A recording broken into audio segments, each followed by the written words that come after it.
Hello বন্ধুরা, আজকে আবারও একটা ব্লগ ভিডিও নিয়ে চলে এলাম। তো আজকে চলে এসেছি বাবানের সুইমিং পুলে। সুইমিং পুলে তো তোমাদেরকে ভালো করে দেখানোই হয়নি। তো আজকে একটা দেখানোর সুযোগ হয়ে গেল।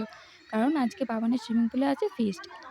সমস্ত গার্জিয়ান, স্যার, স্টুডেন্ট সবাই মিলে আমরা করব আজকে মুড়ির ফিস্ট। তো সেইজন্য দুটো বড়, বড় গামলা নিয়ে বসে পড়েছি আমরা ওদিকে। আর এখানে বাচ্চাদের দিয়ে দিয়েছে গেম ডে। মানে ওদের নিজের ইচ্ছা মতো করে ওরা জলের মধ্যে খেলে যাচ্ছে। ফিস্ট আছে বলে আজকে ওদের গেম ডে দিয়ে দিয়েছে। নাহলে ওরা প্র্যাকটিসই করছিল। আর এদিকে সমস্ত কিছু আমরা রেডি করতে বসে পড়েছি। একটা দাদার হাতে ফোনটাকে ধরিয়ে দিয়েছি যে ভিডিওটা করার জন্য। আর এদিকে আমরা সব রেডি করছি। কারণ সবাই মিলে না করলে বাচ্চাগুলোকে ঠিকঠাক টাইম মতো খেতে দিতে পারবো না। তো চলো আমরা সমস্ত কিছু রেডি করে নিই।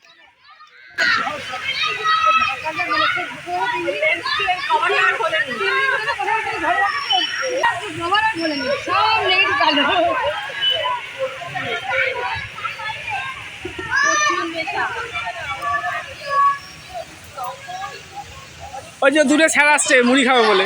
ঈশ্বরচন্দ্র ল্যাম্পপোস্টে পড়ে চলে, এরা মুড়ি খাচ্ছে দেখুন। তো তোমরা কি শুনতে পেলে পাশ থেকে ওই দাদাটা কী বললো? সত্যিই তাই। একসময় বিদ্যাসাগর যেখানে ল্যাম্পপোস্টের তলায় বসে পড়াশোনা করেছে, আর এখন এই যুগে এসে আমরা ল্যাম্পপোস্টের তলায় বসে মজা করছি, ফিস্ট করে বেড়াচ্ছি। আর এদিকে বাচ্চারাও প্রচুর মজা করছে, প্রচুর। আসলে সবসময় ওরা প্র্যাকটিসের মধ্যে থাকে, তো আজকে গেম ডে পেয়ে ওরা ভীষণ খুশি। তো ওই জন্য ওরা ওদের মনের মতো করে ওরা জলের মধ্যে খেলে বেড়াচ্ছে। আর এদিকে আমাদেরও সমস্ত কিছু রেডি করা হয়ে গেছে। শুধু মুড়িটা ঢেলে শসা গাজর আরে কুচি কুচি করে মেশালে পুরো একদম রেডি হয়ে যাবে। তো রেডি করতে, করতে এদিকে বাচ্চারা জল থেকে উঠেও পড়েছে। ওরা পুরো একদম রেডি হয়ে পুরো সামনে এসে দাঁড়িয়েছে যে দেখছে কতক্ষণে মুড়িটা রেডি হবে আর ওদেরকে দেয়া হবে। আসলে কি বলতো, ওরা জল থেকে উঠলেই ওদেরকে কিছু না কিছু খাওয়ার জন্য দেয়া হয়।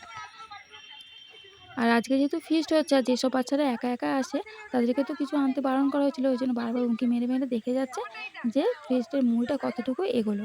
তো এইরকমভাবে মুড়িগুলো রেডি করতে, করতে একবার তোমাদের সামনে থেকেও একবার দেখিয়ে দিই কতটা মুড়ি। তো এই যে দুটো বড়, বড় গামলায় মুড়ি নিয়ে আমরা বসে পড়েছি।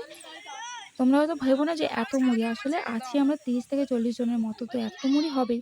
তো মুড়ি মাখা হয়ে যাওয়ার পর বাচ্চাদেরকে দিয়ে দিলাম প্যাকেটে করে। কারণ গামলার মধ্যে তো সবাই মিলে একসঙ্গে বসতে পারবো না। তো সেইজন্য ওদের প্যাকেটে করে আলাদা করে দেওয়া হয়েছে। ওদিকে ওই হাফ গামলা মুড়ি দিয়ে ওদিকে ৫ জন নিয়ে বসে পড়েছে। অন্ধকারের জন্য দেখা যাচ্ছে না। তো আমি ভালো করে দেখানোর চেষ্টা করলাম। কিন্তু যেহেতু অনেকটাই উপরটা অন্ধকার বলে দেখা যাচ্ছে না। আর এদিকে আমরা গার্জিয়ান, স্যারেরা সবাই মিলে বসেছি। তো চলো আজকের মতন ভিডিওটা এখানেই এন্ড করব। আমরা খেয়ে নিই। তোমাদের যদি ভালো লেগে থাকে অবশ্যই লাইক, কমেন্ট, শেয়ার করবে। তো আজকের মতন এখানেই টাটা।